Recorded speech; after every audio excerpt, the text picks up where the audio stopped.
why is America prosperous?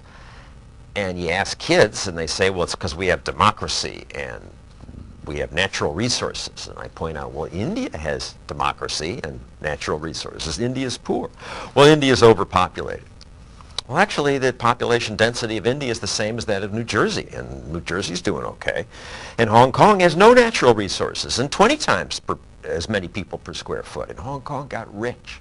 In 50 years, it went from third world to first world because, as Milton Friedman points out, economic freedom. And that's, of course, the answer to why a country's prosperous. The British rulers in Hong Kong enforced rule of law, kept people and property safe, and then they sat around and drank tea.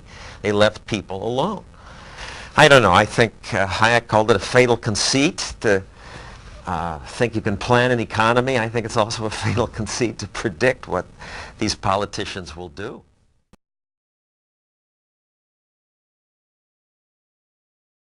You've been taking for years and years and years, some of them, against corporate welfare, against greedy peddlers of junk science ripping people off, in favor of gay rights, free speech, in favor of legalizing prostitution, in favor of legalizing drugs. So there's a lot for conservatives to hate about you, and there should be a lot for liberals to love about you. And yet it seems almost always that you're widely adored by conservatives and widely scorned by liberals. Why is that? I'm not sure, but you're absolutely right. And somebody came up to me in New York and said, "Are you John Stossel?" "Yes." "I hope you die soon." And he was a legal aid lawyer. And there is this real hatred among the left because I'm a consumer reporter defending business, and they just so hate business. I don't know. I mean, I'm pro-choice. I was against the war in Iraq. I think homosexuality is just fine. I want drugs legal and prostitution legal. Yet conservatives invite me to their conferences and give me standing ovations. Sometimes, not always, but they generally like what I have to say. And I even mention some of that. And it shows how pathetic it is for conservatives in the mainstream media that I, a libertarian, are the closest thing that they have to invite to a conference. And then the liberals being so angry, this hatred of business, and I'm not sure what that's about. I used to think it was about envy, that the college professor is angry that his slightly stupider roommate is making more money than he is because he's in business and he's a professor not making as much. But And the disparity of wealth is a little uncomfortable, or a lot uncomfortable. But then you think about the kings and queens of Europe. Thomas Sowell's point this out. People didn't hate them for all their wealth, and their wealth proportionately was vastly greater than now. But they hated the bourgeoisie. They gave them that nasty name. They hated the very people who sold them the things that they needed to make their lives better. So what's that about? And my best guess is that it's the intuitive reaction again that the world is a zero-sum game, that if he makes profit off you, you must have lost something.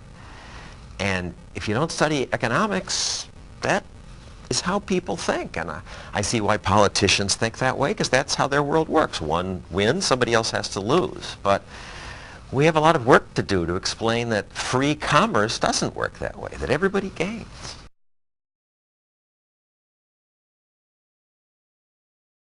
You've defined yourself before as a libertarian, someone who is fiscally free market and liberal on social issues. Do you think that worldview is gaining an influence or going the other way? I don't know. I mean, it's easier for me now because there's more point of view in TV.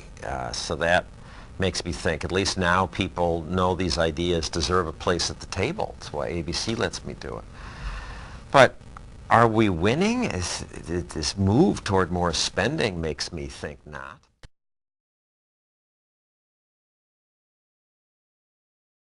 Is the mainstream media biased? I know you get this question a lot, but people want to know. What do you think about that?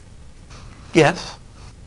Is it the fish don't feel the water kind of thing, or is it just that liberty itself isn't TV friendly? Like you can pass a minimum wage law and go interview the happy employee at Burger King who just had her wage boosted, but you can't interview the person who doesn't know that he wasn't going to get hired.